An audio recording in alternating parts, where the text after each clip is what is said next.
Lesson 3. Her roots are strong and firm. As soon as Uncle Morris the potter saw Dorgo's dance, he ran to him and carefully and gently picked him up off the floor and cleaned him. What happened to you, Dorgo? I'm sorry. I didn't mean it. But I didn't like my shape. When I looked at the mirror, I didn't like the way I looked. Why do I not look beautiful and tall like Pero? Sorry, Dorgo. I wasn't done working on your shape yet.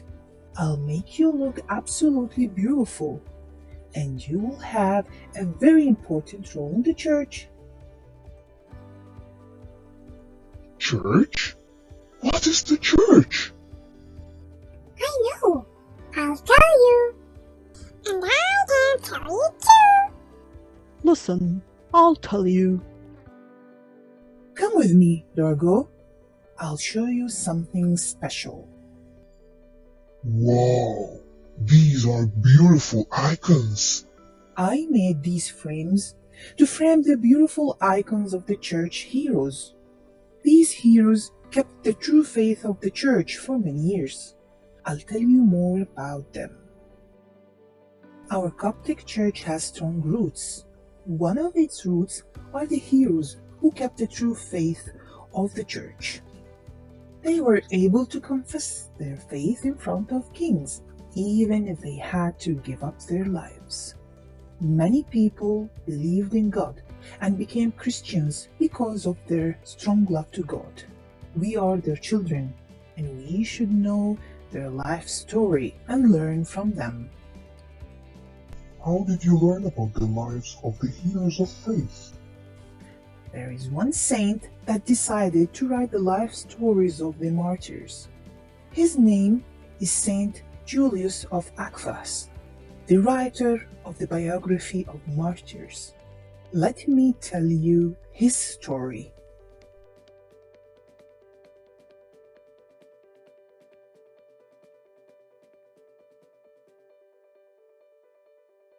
Julius was born to a rich Christian family in the city of Aqhfas in Egypt. Nowadays, the city is known as Beni Suef. That's why we call him El-Aqhfasi, which means from Aqhfas. When Julius grew up, he moved to the city of Alexandria. He lived there at the time Diocletian started to persecute the Christians. Julius started to help the saints. He used to go visit the Christians in jail to help them be strong. When they go in front of a governor or a king, he goes behind them, and if any of them suffer or tortured, he treats them. Julius loved to be at the place where the saints get martyred. He would keep their bodies in a place where people can take their blessings. Julius would make his servants, whom were about 300 servants, to travel to many places and follow the saints to the place where they will get martyred, and take care of their bodies and write their life story. Then Julius would make copies of their life stories and spread it in many places. That way, everyone will remember what each martyr did to keep the faith. Very true, Dorgo. God kept Saint Julius to serve the saints and care for their bodies and record their life stories. He wrote many stories until one day the Lord appeared to Saint Julius in a dream and told him, "Rejoice, my dear Julius, for the crowns are ready for you. Get up and go to the governor of Samanud and confess my name. Many people will believe and become Christians because of your faith." In no time, Saint Julius did as the Lord told him and confessed his faith in front of the governor. Saint Julius accepted all the torture with joy, and God was always with him. Many miracles happened because of him and his strong faith. Even the governor of Samanud and many others believed in God. At the end, the saint was martyred. Our Coptic Church celebrates the martyrdom of Saint Julius on June 22nd.